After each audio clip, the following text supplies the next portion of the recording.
Good morning, everyone. My name is Kaleb Dempsey, and I am the Chief Technology Officer from Racing Surfaces Testing Laboratory. And today we will be discussing what you will see on your on-site reports, and more importantly, what does it all mean?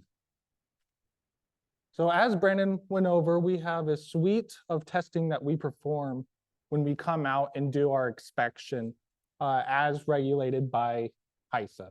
So we have the Orno Biomechanical Surface Tester, OBST. We have the ground penetrating radar. We have the rail inspection. We check your pole distances.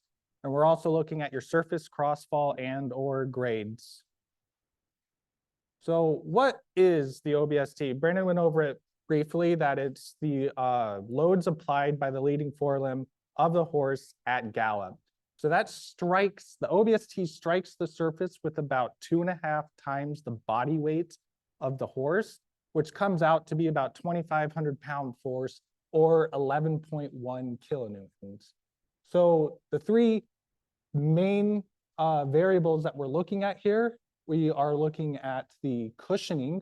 That's that peak vertical load. So when the hoof comes down, we're measuring the force, reactionary force of the surface. We're also looking at the slide. The slide will be the resistance force of the hoof wanting to move forward. And then we're also looking at the impact firmness, which is the peak decelerations. And we take all of these measurements and we're going to pit them together and we're going to see what kind of story it tells. And most of everything that we're going to be doing, it is going to come back to be, hey, what are these results looking like? And hopefully what we would like to see is that it tells a boring story, because that would mean that nothing is out of what we would expect to see. So what is the purpose of this testing that we do? This is going to be true for everything. We want to know your spatial consistency. We want to see that one end of the track looks like the other end of the track. We want to see that the inside racing lanes also look like the outside racing lanes. Then we have the temporal consistency. That is, we want to see that when we come in and test your track in the spring, it should look just like it did the previous fall. We also have the ability to see how maintenance practices change. How will that change the response of the surface? You know, if you use one piece of equipment as opposed to another, what is that going to do to the track, and how would that change it? We did this at Santa Anita back in 2019. We also did this back in Laurel in 2021 after they had changed the track over to a new sand profile. They were actually finding that they were having difficulties using the previous maintenance practices that they had used. And so we were able to come in with the OBST, the ground penetrating radar, et cetera, and see how it actually affected the track. And then they were able to make a data-driven decision based on these results and how, how they can manipulate the track to get back to where they want, where everyone's happy. So when you get your OBST results, and actually all of the other results, it can be pretty overwhelming with the amount of data that is displayed and showed. So hopefully by the end of this presentation, everyone here is going to have a little better grasp when you get this report across your desk. So as Brennan mentioned, when we perform the OBST, we do 3 drops at every 8th pole on your inside and outside racing lanes. And those are represented by the crosshairs here. So each one of these crosshairs is a single drop of the OBST hitting the surface. The red line, that is your average or your mean line. So in an ideal world, every single point that we take, every drop would fall on that red line. That would mean that there would be no variation. But we don't live in a perfect world. So what we do is we add in this blue line, which represents 1 standard deviation. So ideally, we would like to see that all of your points fall within 1 standard deviation. So what is a standard deviation? We look at it more of like a probability. So if we were to come out and retest your track, that would mean that we would have a 68% chance that if we retested anywhere on your track, that we would fall within 1 standard deviation. We would have a 95.7% chance that would fall within 2 standard deviations. And I believe it's a 99.7% chance that would fall within 3 standard deviations. So ideally, when we're talking about the standard deviation, the smaller the standard deviation, the better. We also have this p-value here. This is a fitted p-value for what we would call a normal distribution, which is this black curve right here. The closer to 1 that value is, the better. That means that the results are evenly distributed. So, we're not getting a point where we're, skewing up to maybe the track is going to be harder or softer, so to speak. So we would get this nice bell-shaped curve, and that would mean that, everything's evenly spread out. At the bottom of this curve, we're going to have some just your baseline statistics. So we're going to look at the results as a whole, and then you can see that we have our 7-foot results, which would represent your inside racing lanes, and then we have your 15-foot results, which would represent your outside racing lanes, and we present that down here at the bottom of the curve. So here we have the surface average, which in this case for this track was 11.1. We had a standard deviation of 0.9. And so in my previous slide, I talked about spatial consistency. We want to see that one end of the track looks like the other. And so when we're looking at this, we can see that, the grouping, everything is relatively dancing around this red line. We have most of the data points falling within the 2 blue lines, your standard deviation. And we have that represented down here in a numerical format. So we have 10.9 plus or minus 0.9, and then we have 11.3 plus or minus 0.8. So we can see that, overall, the track as a whole was relatively consistent. One end of the track looked like the other as we go around. And then we're also seeing that the inside racing lanes versus your outside racing lanes were also relatively consistent. So this is the question that everybody wants to know. Was it good or was it bad? How did your track hold up? Well, thanks to HISA facilitating, this data collection on a national scale, we went from going to about 15 to 20 racetracks to this year, I believe we will have tested nearly 47 racetracks. And so now we're starting to actually get some real statistical power, and we can actually sit here and show how does a track compare to industry ranges. So this is honestly really exciting and something that we've longed for, for years, is to have this data set. So I would like to preface that this curve here and these numbers that I'm about to show you, we're still in the beginning stages, but this is where we're starting to head to.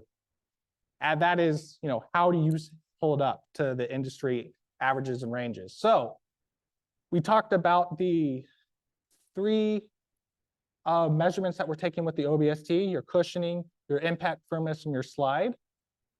And so we can compare those to the industry averages here. So this curve or box and whisker plot, sorry, shows each track. So in this case, we have 37 discrete race tracks. We're still processing some of the tracks. We still haven't tested a few this year yet. So that's why we don't see the magic 47 number on this. But we can sit here and see that each one of these box and whisker plots represents a single track. So the green here represents 1 standard deviation. The yellow represents 2 standard deviations, and the red represents 3. So cushioning, the average across the industry so far has been 10.8 plus or minus 2.7 kilonewtons. So we have our standard deviation across the average or across the industry as a 2.7. So what does that mean? I would expect to see that a track, if I were to come out completely blind and I've never tested your track before, that means I would probably expect to see that your track would fall between 8.1 and 13.4 kilonewtons. That's just the 10.8 plus or minus 2.7. And then if we look at the standard deviation across each of these tracks, we see that the industry average has had about a typical standard deviation of 1.4 kilonewtons. So now I can have this basis. Are you within the industry range of 8.1 to 13.4? And do you have a standard deviation less or equal to that of the industry average? And so this is moving forward how we're hoping that we're going to be able to sit here and determine, how is your track holding up, and are you near or at least within industry ranges, which is something that everyone has wanted to know for ages now. So we have slide 1.2 plus or minus 0.7 with a typical standard deviation of 0.3. And for the impact firmness, that's your peak decelerations. We have about 50.7 plus or minus 16.7 Gs with a typical standard deviation of 7.8 Gs. So, all right, so now that we have kind of a baseline of, how are we looking at the data, what is an example of what maybe would be good or bad compared to industry ranges? So I have two tracks here, one on the left, one on the right. Does anyone want to take a guess, which one would probably be considered good versus bad? Any takers? The left is good, right is probably bad? Yeah. And why would you guys say that? How? How is it more consistent? Right. Represented by the blue line. So here we can see that the grouping really tight. Most of the dots are on the red line, most are within the blue line. But, most of the dots are within the blue lines here on the right curve, right? But we can sit here and see that the standard deviation was plus or minus 2.2. That's nearly, 2.5 times that of this other track here, which is plus or minus 0.9.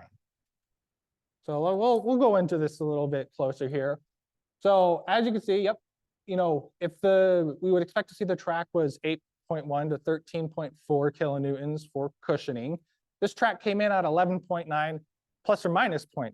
So it's actually was within industry ranges, and that standard deviation was less than the typical industry ranges, which in this case was 1.4. So that's, getting close to nearly 50% lower than that of industry ranges. So that looks really good to us. We see the same with the slide. The track was 0.8 plus or minus 0.2. Industry range 0.9 to 1.5. Standard deviation typical plus or minus 0.3. Impact firmness, same situation.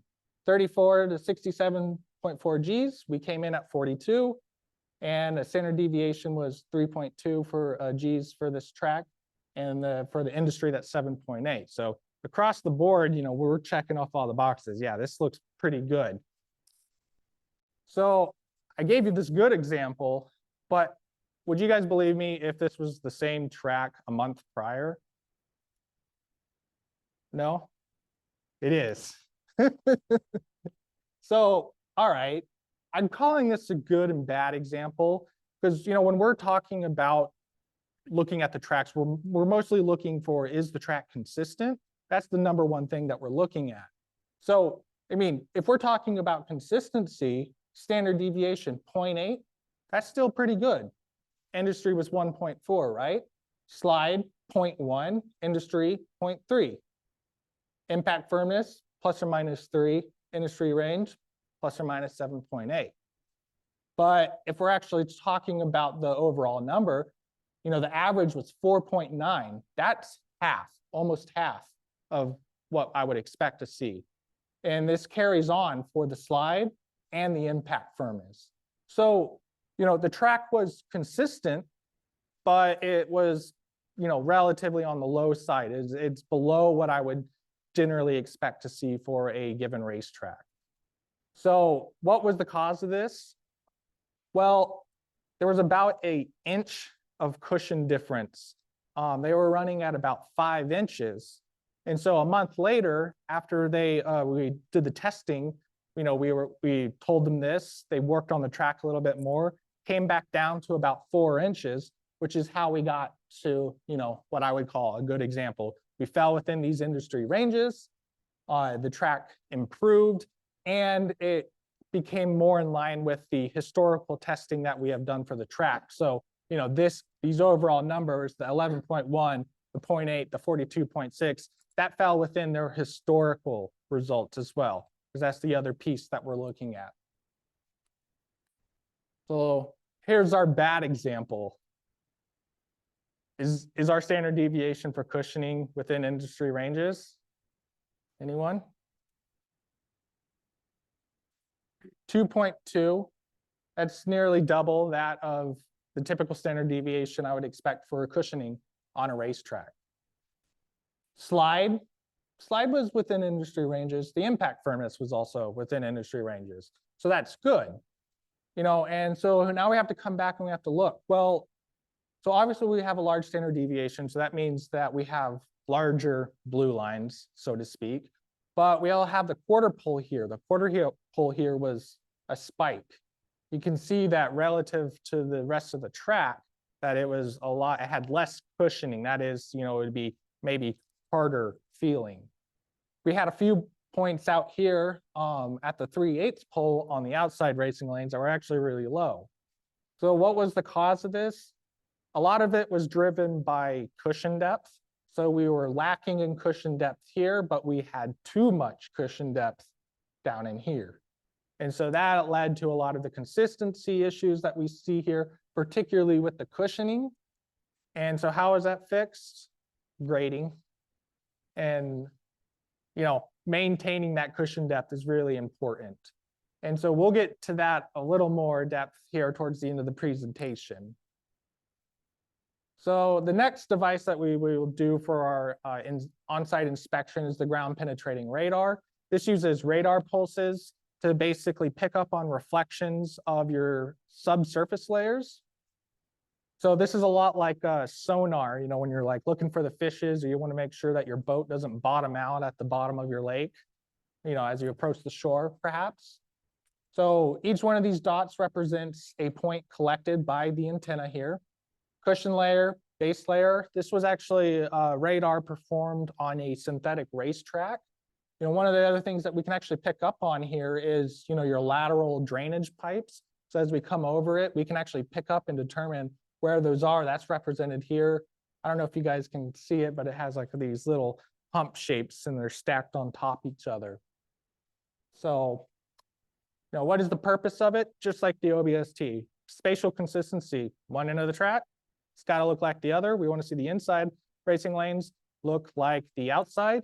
And also, of course, maintenance practices. You know, depending on what you're doing here, you know, for a synthetic track, you know, you want to make sure that you're not developing maybe a hard pan layer in here. So you're going to come in with that cultivator and you're going to break that up. We can pick up on that. We've actually seen on some synthetic tracks, when they get poor drainage, we were able to pick that up on the radar.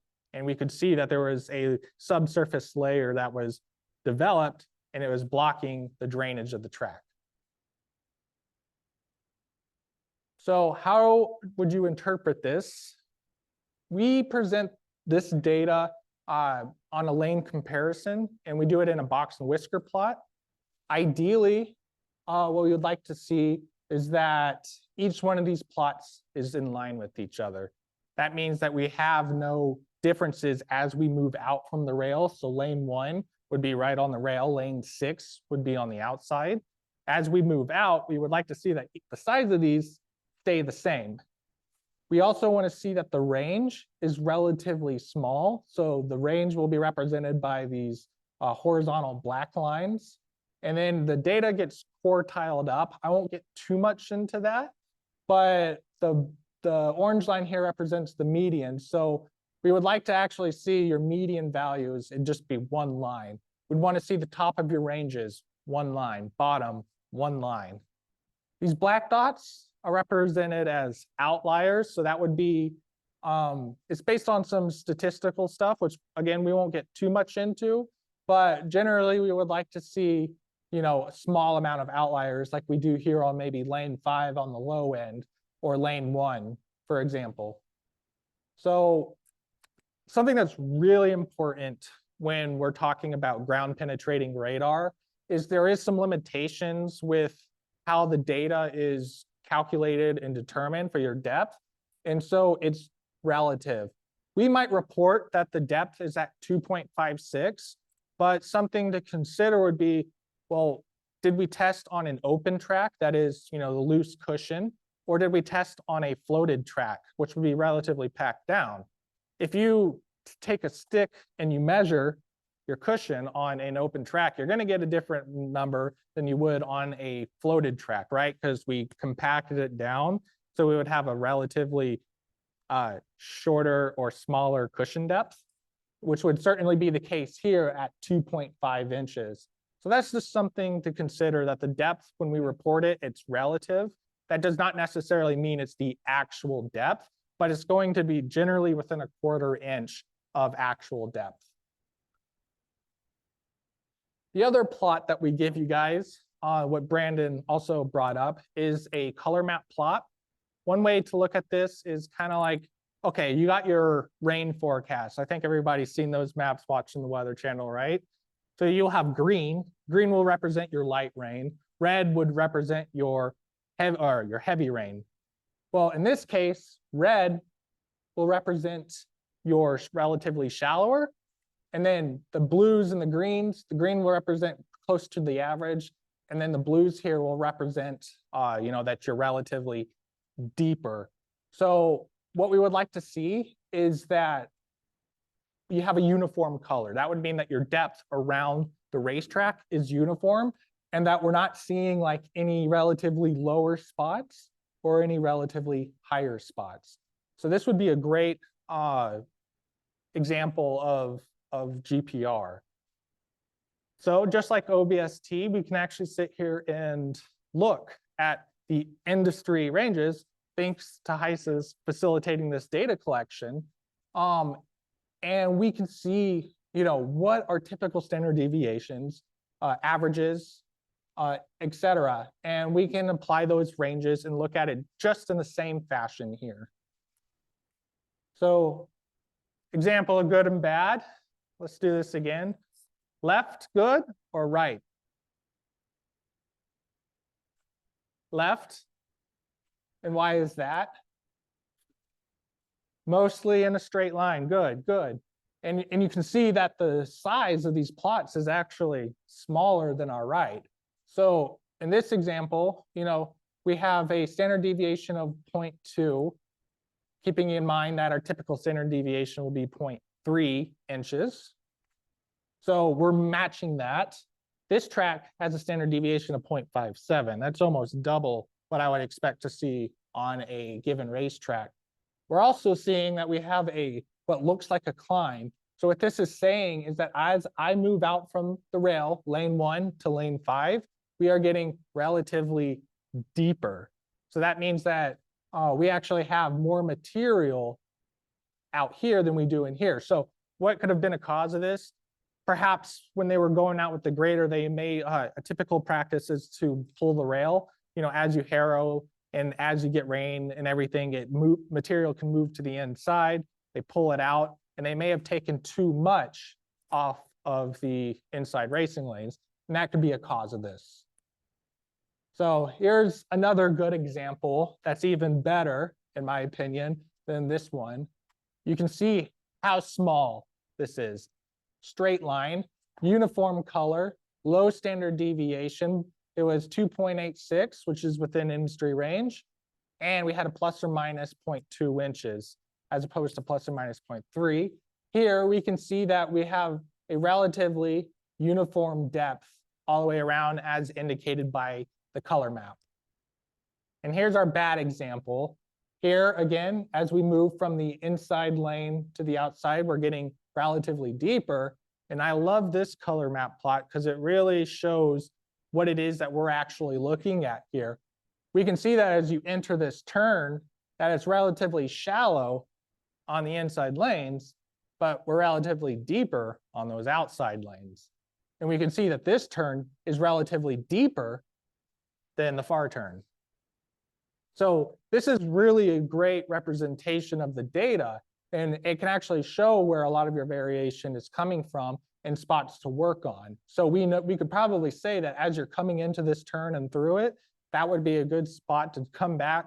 Let's check your grades, let's check your depth, and let's see what we're actually looking at and what might be potential causes of this. So the next thing that you'll see in your reports is the rail inspection designated by RH, and then the pole distance designated by PD. So we come out, we take the tape, we stick it on the ground, we run it up to the top of the rail, we get that rail height. But what we're also looking for is these gaps. We want to see that the rail is actually, in good condition and that it's safe. And if we see anything like this, we'll report it so that can get fixed. Pole distance, again, we're taking the GPS, we're marking the poles, and then we're going to be measuring those distances between the poles. So I won't get too in depth in here because it's relatively straightforward for your rail height. But again, we can sit here and look at industry averages. For a dirt track, I separated that out because the turf will have the movable rail, which is generally taller. ARCI and CHRB, they state that, the rail should be between 38 and 42 inches. We saw the industry come in at 41.3 plus or minus 3.7 with this typical standard deviation of 1.3. So we can actually use this basis to see if your rail, is relatively consistent as well. And we can do the same for the pole distance. Here, this is actually a good example of how outliers can skew with your data a little bit. Here, we're saying that the track is 65, or for the industry average, the tracks have about an average pole distance of 65 or 658.8 plus or minus 18.8 feet. But we have a few tracks here that have some outliers, particularly this one. And I looked more into depth in this track, and they had one of the poles, it was relatively too close and far. So we're actually seeing the distance between two poles right here because that pole was way off, which is good. So, that's something we're going to have to look at as we continue to look at the year or the data that we've collected over this year and reevaluate, which is why, again, I said at the beginning, I'm presenting you these numbers, but, we're still churning through the data. But as we move into 2024, this is hopefully how we're going to be able to begin comparing everyone's tracks to one another. So we have the surface crossfall and grades, which will be one of the last things that we look at here. We want to be looking at the angle. We want to see that one end of the track looks like the other. As you're moving around the track, that you're maintaining that level of consistency. So what is the purpose of your surface and crossfalls? Well, there's several reasons for it. One is the water runoff. I really, really love this figure right here. This was on Arlington Park's training track. I remember I was walking out there and I saw this and I just had to take the picture. What I love about it is that it was raining, the track was sealed up, and you see these black lines here? That's actually your fines. And the fines create this great representation of water running off because the water is lifting it up and then pulling it out. So we can actually see this is the effect of putting the grades on there. You're moving the water off the track on a dirt track because they can't drain vertically. They drain horizontally. I love this figure of it. Here we got an angle. This was at Del Mar. And this is just showing what I'm talking about when we're discussing crossfall. It's that slope, it's that angle, so to speak, on your straights. Another reason for having the grades, banking. When the horse is going around, it's going to be experiencing centripetal forces. And so to lessen the slip coming out like that, right? You put a bank on it, helps keep the horse more perpendicular or normal to the surface. So it's also a function of keeping the horse upright through the turn. And then as I discussed prior, with the radar, it can really affect your depth. So if your grade is off, it can actually change the depth of your cushion, depending on how you come out. There was a few of everyone that came out yesterday to Relito, and you guys saw the outside rail, right? And you could actually see the cement blocks. on the outside rail, and you can see how we could see that it was relatively flatter. So if your grade is off, especially when you start from the ground up, if it's off below, as you move up, we can actually have a change in turtle material depth based on your grade alone relative to the base. So how are you going to interpret this? Yesterday at Relito, I had everyone cycle through and we took measurements, every 10 feet moving outward from the rail. It's important to note whether we are in the turn or whether we are not. Generally, your straights are going to be flatter than that of your turn because you don't need the banking in the straights. And then the banking there in your straights is a function of maintaining, letting the water flow off the track. So we're going to make sure that we differentiate between those. One thing to keep in mind is that when we're looking at the turns, we can have a transition zone, which I will let Roderick and Dean discuss a little more. And I have a great pictures to show of that. That's going to be different. So we try to keep that in mind when we're actually calculating averages.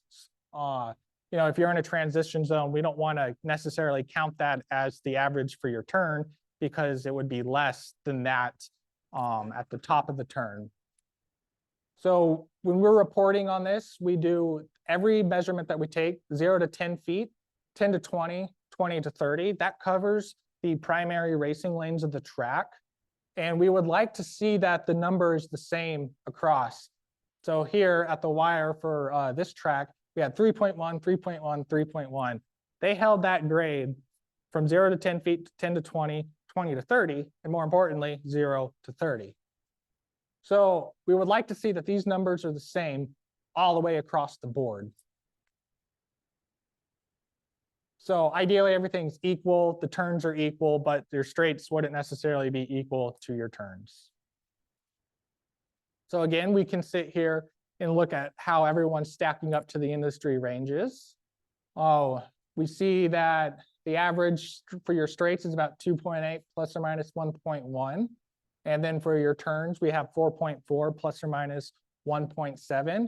We know that a typical standard deviation for your turns will be 0.5%. And then for your straights, it should be around 0.4%. So what does an example of good versus bad look like? So here we can see that we're relatively uniform across as we move out, as opposed to the track here on the right. We're going from 2.1 to 2.7, 0.8, 1.5, 2.9, all the way up to 3.8. So you can see that we're not level, so to speak, as we're coming across the track. So for a good example, this is actually probably one of the best that we've seen this year so far. The track was 3.1% in their straights, plus or minus 0%, which is really impressive. And their design grade is 3%. So they maintained, their track within 0.1% of their target with 0% for your standard deviation. I find that really impressive. And the turns, they were targeting 5%. They were at 5.2 plus or minus 0.1%. Really impressive to maintain that level of consistency in your grades.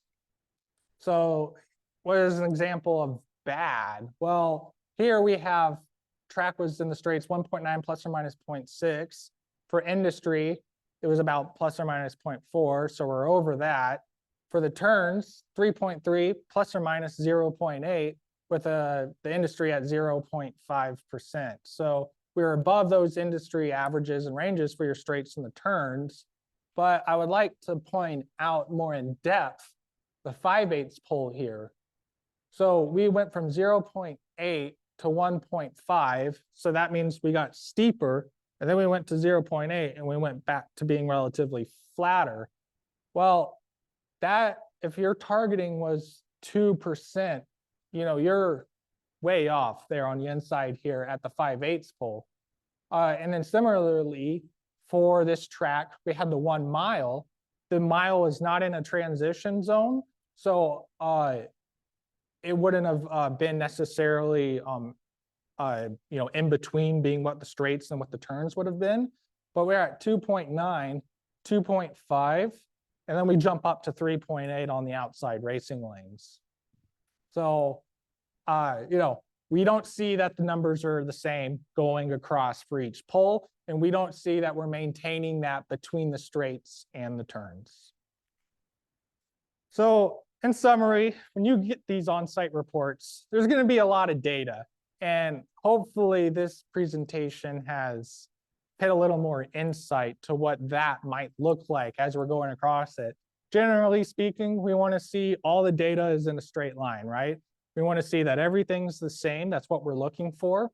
As of November 2023, these were the numbers, that we can sit here and begin to compare tracks to industry ranges and standard deviations, and we can really begin to evaluate where everybody's at and how you're holding up.